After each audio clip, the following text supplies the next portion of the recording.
Ladies and gentlemen, welcome to today's video. I did the intro a little bit different today. Just wanted to change things up, but that's basically the piece that I just played is what we're going to be covering in this video. But there's a kind of a larger theme to this video, which is I've now that we're teaching a lot of people, and by the way, if you want to invest in your own tabla playing, join a community of people all around the world, all that stuff. Click the link in the description and join the Skool community. But now the point I was getting to is now that we're teaching a lot of people, one thing that I see very common is that, their students, they're playing great, but they just don't play with enough volume. Basically, they're doing everything right, but it's just the volume that they just need to play with, because later on, as you play faster, if you don't build the foundation, if you don't build your hand properly, it's like building a house without foundation. It just can't really be enjoyed.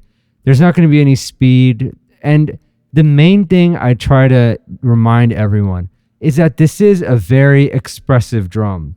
It has all these different bowls, these subtleties and all that. But remember, it's a drum at the end of the day. A drum set, if anyone in the neighborhoods I've lived in have ever played, you can hear it outside the house. You can even go down the street a little bit and still hear it.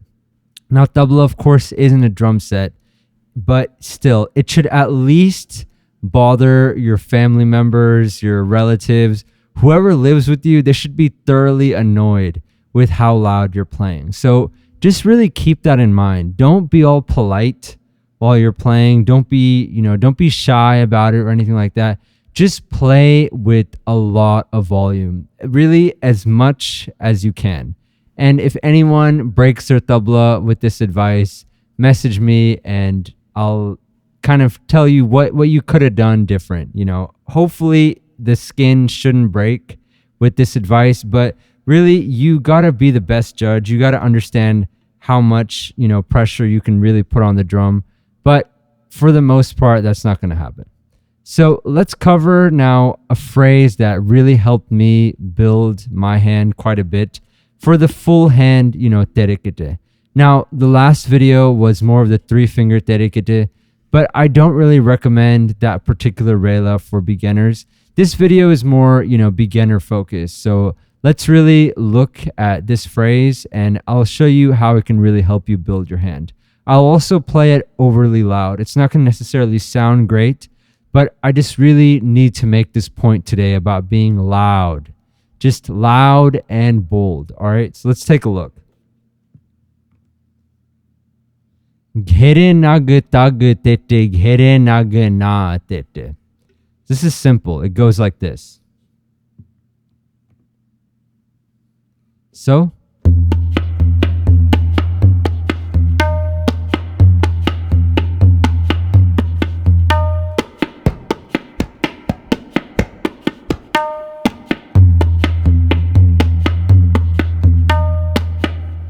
that ghere nag tag, remember it's played like that. So now this is how you should practice it. A little bit faster, but loud like this.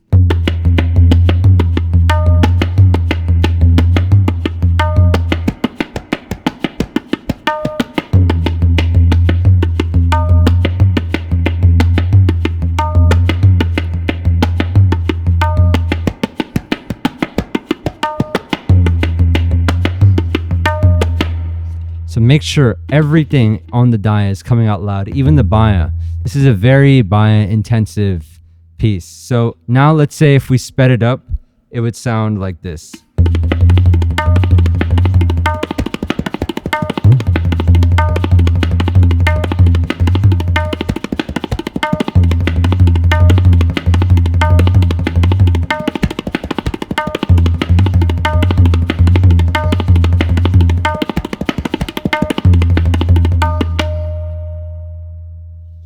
So one thing that just came in mind is that a lot of students, they tell me they're playing loud, and the issue is because since we teach mostly over Zoom, the issue is the input volume or the microphones and all that. And I'd really like to remind anyone making this claim that I really have studied microphones for quite a bit of time. I can tell when it's the microphone volume and when it's your actual hand. Now, for the most part, I can tell it's just you're playing because you're just not picking your hand up very much. This is the loudest, I guess, that I would practice this particular phrase. And just notice that even though I am playing compact, there still is some lift I'm doing.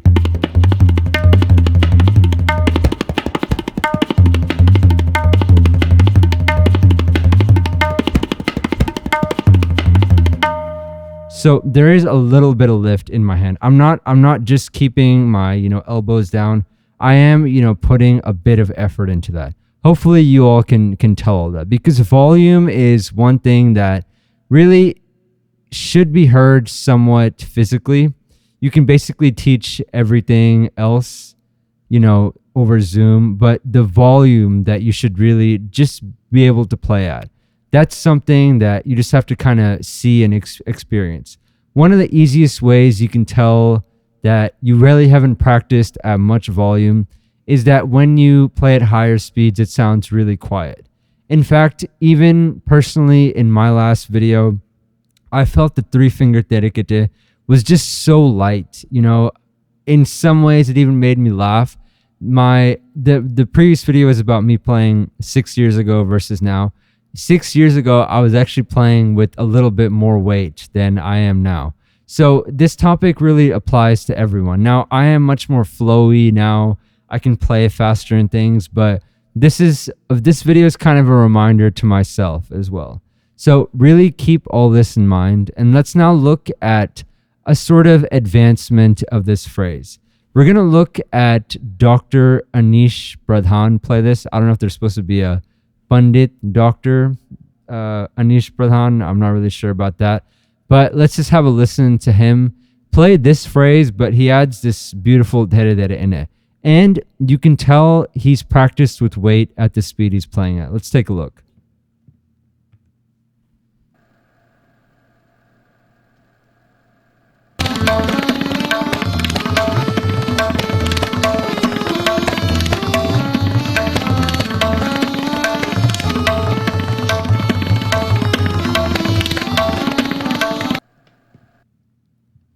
So here's what he's playing. Ghere nag tag tete ghere nag na tete ghere nag dhere dhere ghere nag na tete.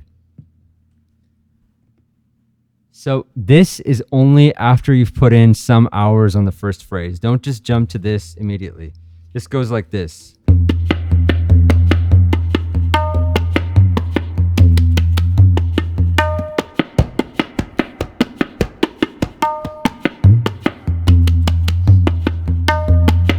A little bit louder with more volume.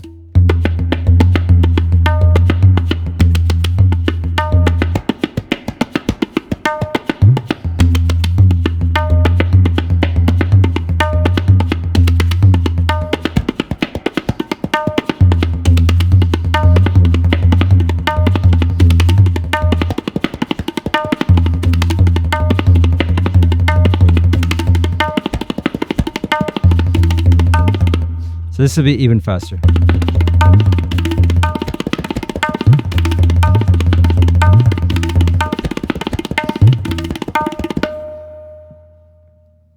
So just keep in mind, I know the fast part is what just everyone wants to do. This is something I really put in the time. Like I really put in time in this one. This was one of the phrases that my teacher taught me when I was much younger, probably 14 or something like that. And it was catchy, it had a cool roll to it. So I actually paid attention. I practiced it. Very unlike me, to be honest. And, from then I really adopted it. And the dere dere variation, I talk a lot about that on this channel. So, take your time with this with volume. You'll just naturally, intuitively know when it's time to speed up. But if I can just say it again, volume, volume, volume. Now, speaking of a tabla player that plays, maybe has some of the strongest hands that I've seen, Pandit Kumar Bose. Let's take a look at a bit of a different it's not really a variation of this. It's something a bit different, but it's also really good for your hand. So let's take a look.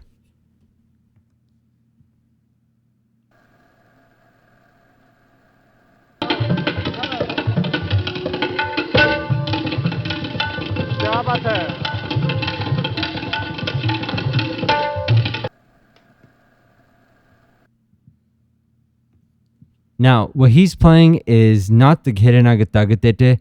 It's just more of a Hititaka. So I'll say that ahead of time. But this is how it goes.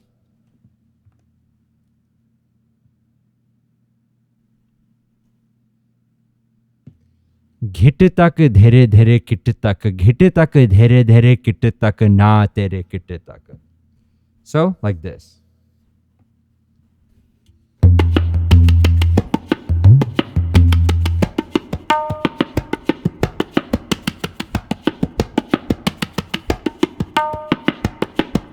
Now, I love his, he does some really beautiful bias slides like that. I want you to keep that in mind.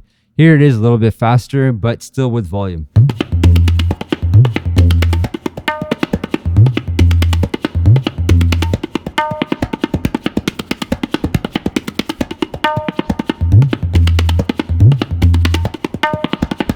So still everything's solid. Here it is even a little bit faster.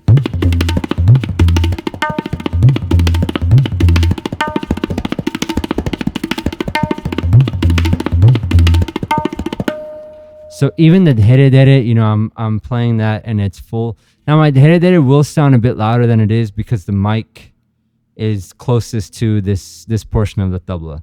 But hopefully you got an idea of this should be should be played loudly. So, these are some excellent phrases to practice. Honestly, I cover a lot of really, really just great phrases on this channel. That's not me saying how fantastic I am. The point is that all the phrases are there for all of you. Whether you take classes or not, the point is that just play these with volume. Now, the only thing is I can't tell if, after this you play these phrases, if they're going to be loud or not. In the Zoom classes, I can kind of tell, oh, you're just barely lifting your hand. That is one advantage. But just whatever you practice, slow it down, play it with volume. Really build out your hand. Lately, when I push my hand in practicing, the next day I feel sore. I even question if practicing every day would be the best. But you should really be pushing your hand in terms of weight. And bother whoever lives with you. Luckily, I live by myself, so it's not too much of trouble. Maybe my dog will sometimes walk out of the room, but that honestly is a sign that, you're on the right track. If it's kind of bothering people. Now, there is a particular sound that you want to amplify. You're not just playing, vulgar and loud. Vulgar meaning the sound quality, the sound clarity isn't even there. You're just banging on the drums, so to speak. No, first you understand what the sound is supposed to be. Then you put in the time amplifying that. Recently, one of the tabla teachers that teaches in the Skool community, he was talking about how a great example is Ustad Zakir. He actually doesn't play very fast, relatively, I guess you could say, but he has definitely practiced with a lot of weight. So everything he plays really has that impact to it that is really globally known, and that a lot of that has to do with how much weight you're playing with. So I could go on about this and explain this 5 or 10 different ways, but I think you all get the point. And that is a reason or reasons why you should practice with weight. Thank you.